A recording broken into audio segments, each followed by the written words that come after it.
Greetings, Math 111. This is section 3.2. We are going to talk more about averages and variation. I wanted to start by reminding you about your formula sheet. For chapter 3, all the formulas that you need are written out. So, and again, you can always use this on a test or quiz. Have it handy when you do your homework. The one that I posted maybe looks a little bit different. This one doesn't print out so nice. This is the one I actually got from the latest ebook, but the one I sent you will print on just one paper, back and front.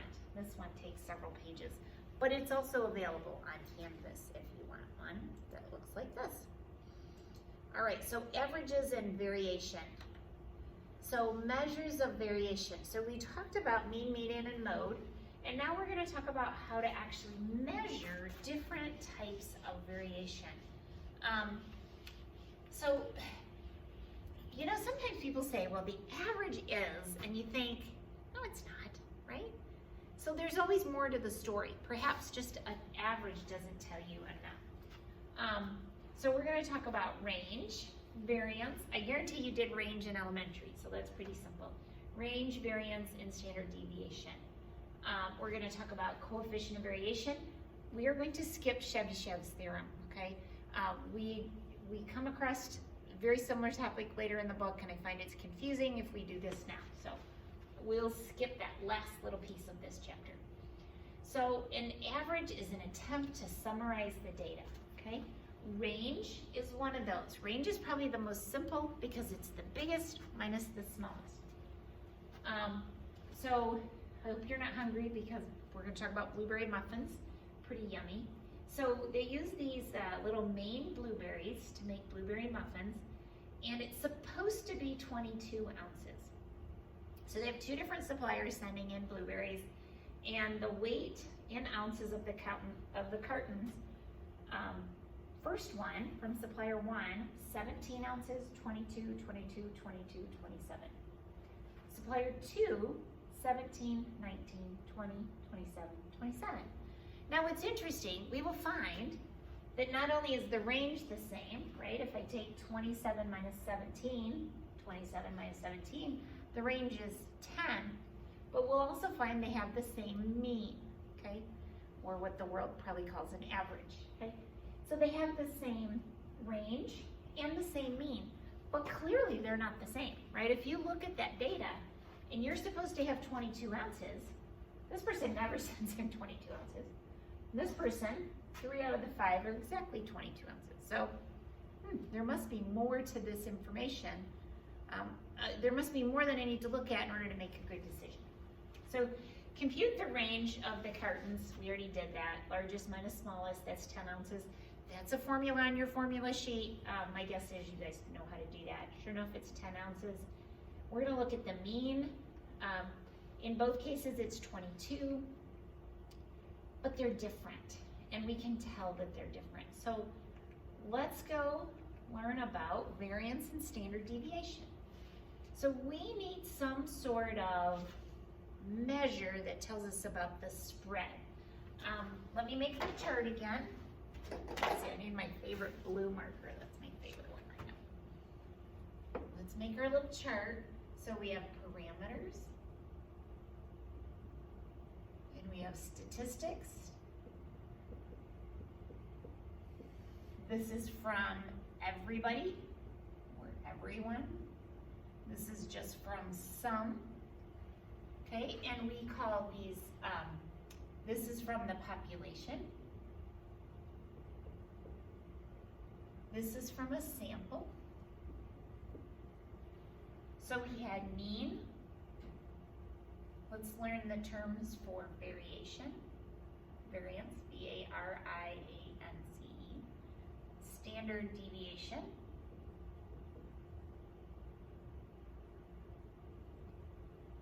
So for the population, mean was mu. For the sample, it's x bar. For variance, we have sigma squared, okay? Let me write that bigger. That's lowercase sigma. All right, we learned uppercase sigma, right? we use uppercase sigma for sum, we use lowercase sigma, and I gave it a funky tail, for both variance and standard deviation. So variance is sigma squared, standard deviation is just sigma. For statistics, variance is s squared. For standard deviation, it's just s, okay? So what you just noticed was that for parameters for the population, we typically use Greek letters. For statistics, we use Arabic letters. That's what we normally write in as Arabic letters, so x bar, s squared, and s. We have formulas. I'm gonna walk you through this. And I actually will never ask you to do it the long way. I'm gonna show you today how to do it the long way, but I'm gonna move you to Excel. And also, I need to figure out how to show you on my calculator. Maybe I'll just do a little video with my calculator. Maybe that's what I'll do. And we'll do that, I'll do that separately. Or maybe we can do that. We'll see how our time goes. All right, so we have, so the formula for sample variance is, again, there's that s squared, is the sum of all the x's minus the x bars squared, then add them up, divided by n minus 1. Sample standard deviation is very similar, we just take the square root. Again, we'll walk through one of these. Okay. So let's say we have Big Blossom Greenhouse. I love the Rose Bowl Parade. I love to see all the floats with all the flowers. And they are buying from this special greenhouse that, you know, their whole thing is they have these huge blooms.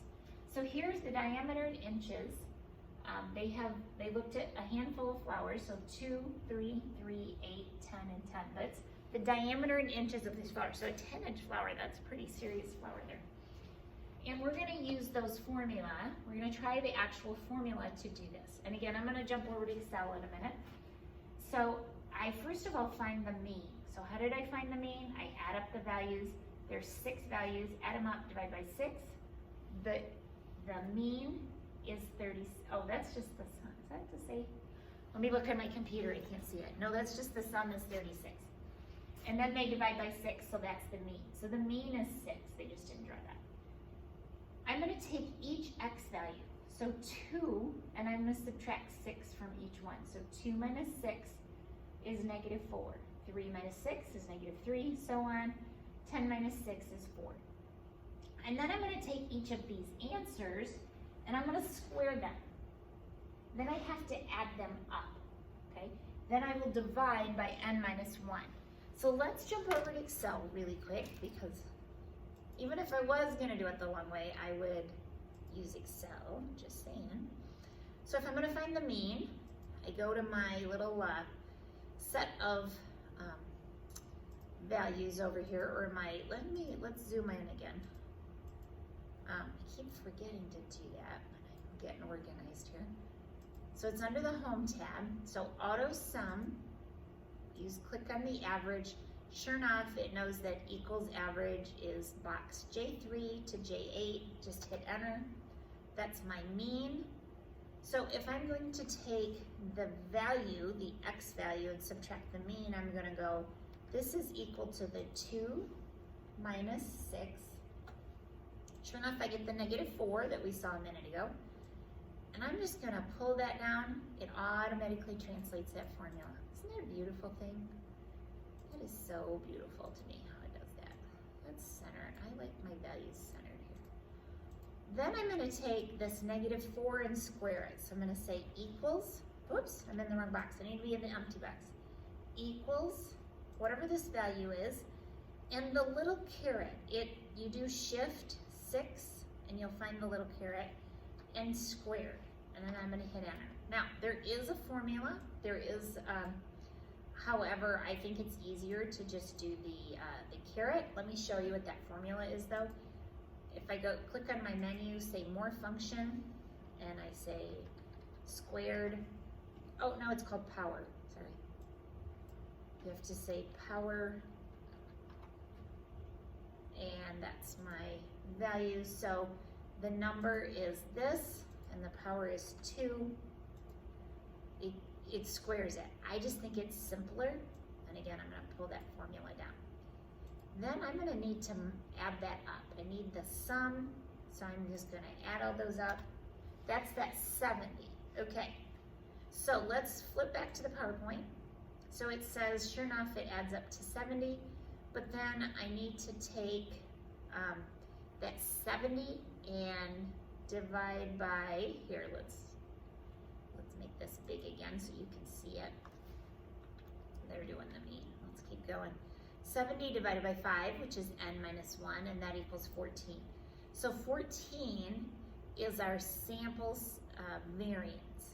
Now if we want the standard deviation, I take the square root of 14, which is about 3.7. All right, let's go back to Excel.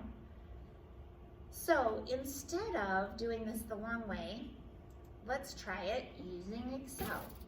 I'm going to give you the formulas. You can look them up under but the truth is there's several different options, so it's easier if you just write these down. Equals var dot s, parentheses, I'm going to click in my first box, colon, my last box. And again, I don't want to include the mean, I just want the raw data. So that's my, oops, I pushed a 2, not an S. That's what I did.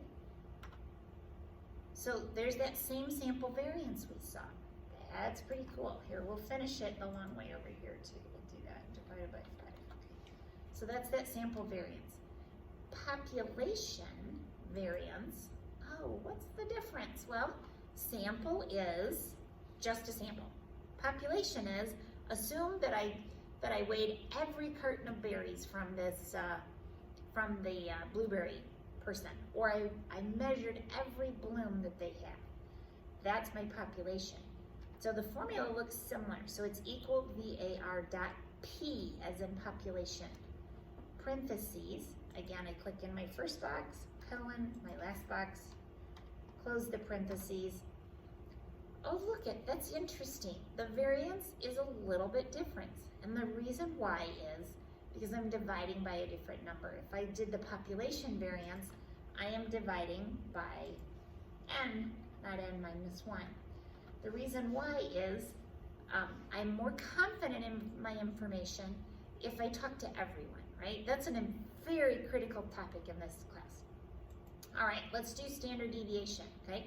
Now, I know that I can just square this, but what if I just want to do it directly? So STDEV, so it's equal STDEV dot S is sample. Click in my first box, colon, did I get my first box? Yep, colon, my last box.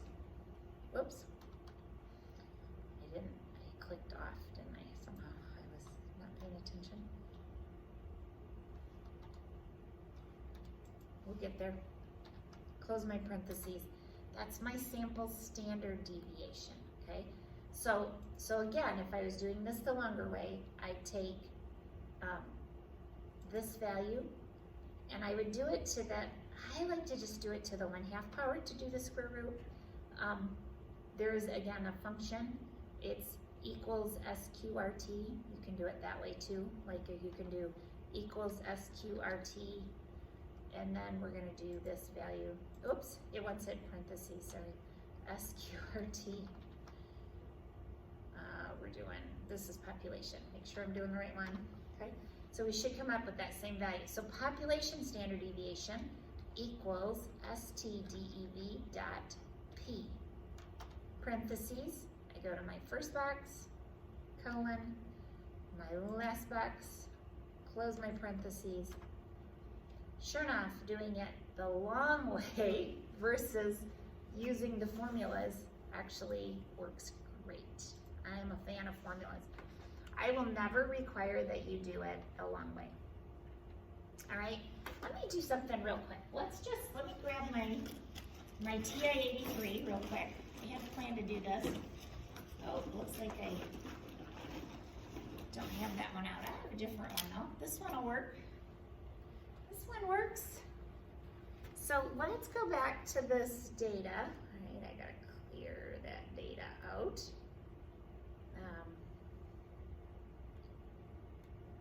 Clear my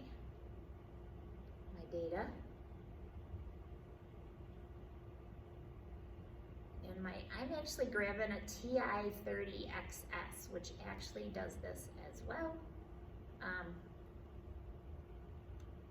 I learned this recently, a student had one. So, you know, I talked about the TI-36, TI-36, but this TI-30XS works as well. So the first thing I'm gonna do is, and I'm just gonna bring this over nice and close to the camera. I think you'll be able to see it. I click on the data button and you'll see that I have a menu. This is the same way it's gonna work on a TI-83, 84, 36. I'm not as familiar with Casio's, but you can always Google it. There's YouTube videos. So if I'm gonna enter these values, I'm gonna go 2, enter, 3, enter, 3, enter, 10, enter, 10, enter. Make sure I got them right, yep. And then I am gonna click on my, in this case I do second stat, okay? It could be a little bit different on a TI-83, 84, but however you get to this menu, and there are helps in the textbook, so make sure you consult that. There's also lots of YouTube videos. So I want one variable statistics. That's the first option. I'm gonna hit enter, and it says which list. I want list 1, and just keep hitting enter until you get some actual values. So I have n equals 5. Whoops, I must have missed one. Oh goodness, let me go check my data. What did I miss? 2, 3, 3, 8. Oops, I left out the 8. Okay, now I got it. Sorry about that. One variable statistics, get my data. That's better. So n equals 6. My average was 6, my x bar. And then it has s sub x, the 3.74. So s sub x. Now on the calculator, it kind of just looks like sx, but it's really a subscript that indicates that s, which is sample variance, sample standard deviation, is 3.74. Sure enough, that's what we got. Population standard deviation, so sigma sub x is 3.415. The sum of my x's is 36. Remember, we got that on the spreadsheet and it was in the PowerPoint. Now there's some other things that we're not getting into yet, but know that there's some cool values, things you can do with that. Again, that's a pretty inexpensive calculator and it'll do all of that for you. All right, well, let's get back to where we were. So again, summary of the formulas. I will never ask you to do that on a test. Do I want you to know how to do it? Yes, that's why I spent time doing it. You need to understand what all those formulas, especially some of you are engineering management, you need to understand how to do those calculations. Okay, now, coefficient of variation is a percentage. You end up with something that's a percentage.